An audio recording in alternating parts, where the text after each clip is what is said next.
Let's turn to business news now with Sharon Brett-Kelly. Hi, Sharon. Business confidence very upbeat, a report says. Yes, overall at a 9-month high. This is according to ANZ's Business Outlook for June.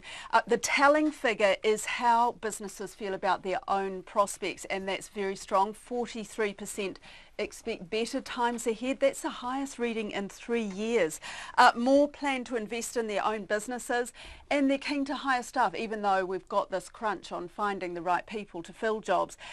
Sentiment is strong across all the regions and all the sectors, so retail, service, construction, all strong, but notably it's agriculture, and I guess that's no surprise given Fonterra was very bullish with its opening season milk price forecast.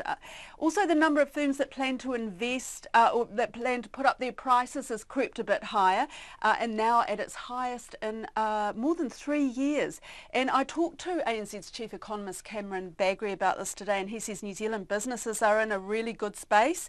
Says the figures point to economic growth accelerating, or at least on a very firm footing right through to the end of 2017. Which I guess, and this is a separate conversation, will put pressure on interest rates eventually, won't it, for the Reserve Bank? Yes. Although, yeah. And I did ask him about that, and he said, yeah, well, that is another story. Although I think they're saying that, you know, inflation, these businesses were asked about inflation, and they've sort of kept it at that 2%. Okay. So kind of interesting there that they've managed to, keep that down.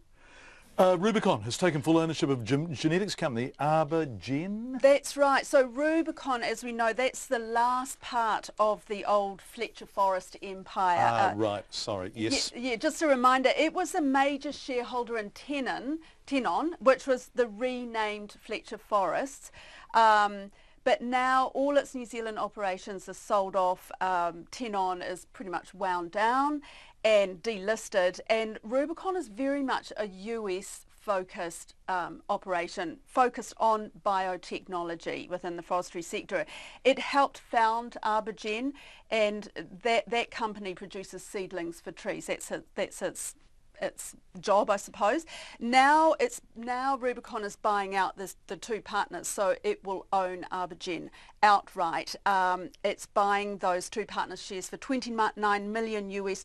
Says it's delighted with the deal. It's been very keen on extending its involvement in ArborGen. Says it's an undisputed leader in global forestry genetics.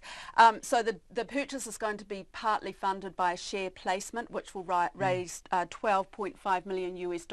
And two major shareholders, Not Partners and Libra Fund, are the ones who will buy those shares in that placement. And Rubicon says this makes it much stronger financially, and it means that it doesn't have to go to the other shareholders to raise capital. Interesting, I wanted to talk to Rubicon's Chief Executive, Luke Moriarty, to ask him what are his plans, because it's still listed on the New Zealand Stock Exchange, but it really has no interest here in New Zealand. So what are its plans? But he didn't get back to me. Right. What happened on the markets today? On the markets, well, very strong, closed up 61 points to 7685. The dollar is at 73 US cents, 95.5 Australian and 56.5 British pence. Sharon Brett-Kelly, thank you very much indeed.